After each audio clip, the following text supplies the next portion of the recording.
Seated wedding reception games.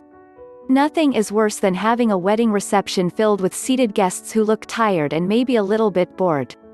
Maybe this wedding doesn't feature a DJ and rockin' music. Or maybe the crowd isn't into that whole dancing thing. What to do? It's not that hard. There are a myriad of activities you can plan that will not only engage and entertain the guests but also help them get to know each other and, most importantly, the bride and groom just a little bit better. Here's one that's fun and might remind you just a little bit of a football game. Make a placard for each guest. On one side, letter bride, and on the other, groom. Someone, and if you have a DJ it can be him or her, or the best man or maid of honor, asks a series of questions. They might be simple, like, who was born in New York City? Or they might be more complicated, such as, who, at 6, broke their leg when they were playing with their German Shepherd puppy? Guests don't yell their answer, but rather show their placard, turning it to the bride side if they think the question pertains to the bride or to the groom side if it's the opposite. The guests' guesses can be revealing, but even more revealing are the true answers. It's a great, fun way for everyone to get to know a little more about the bride and groom. One word of caution about the above activity: keep ex-boyfriends and ex-girlfriends out of the questions and don't ask anything that might be a little too revealing or too risque. Remember, grandmothers and grandfathers and young children will likely be present. If it's too much work to create signs for each person, you can create just 2 and create 2 teams, a team of men and a team of women. Grouped together, the teams can work together to decide on the answer and answer as a group.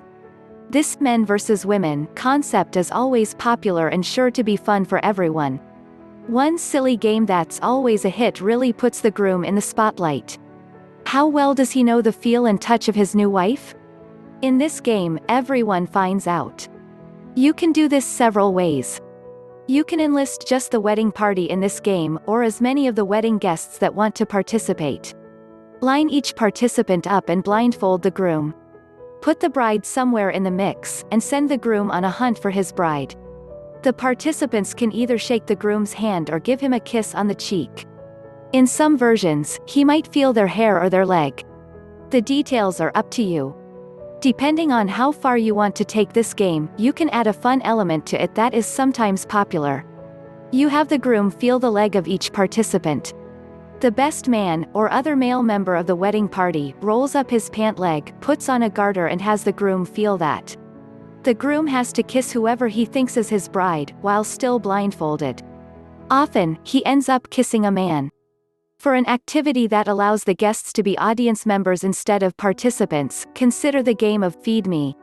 In this game, the bride is seated and the groom is, again, blindfolded. He's given a piece of food and then spun around a few times so he's a little bit dizzy.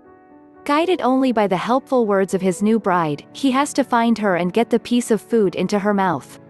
Be sure to have the wedding party shadowing him so there are no accidents. Once the groom has fed his new wife, the tables are turned and she is blindfolded and must find him. A few notes about this activity: when feeding the bride, don't use wedding cake or a piece of bread with dip. In other words, don't use anything too messy.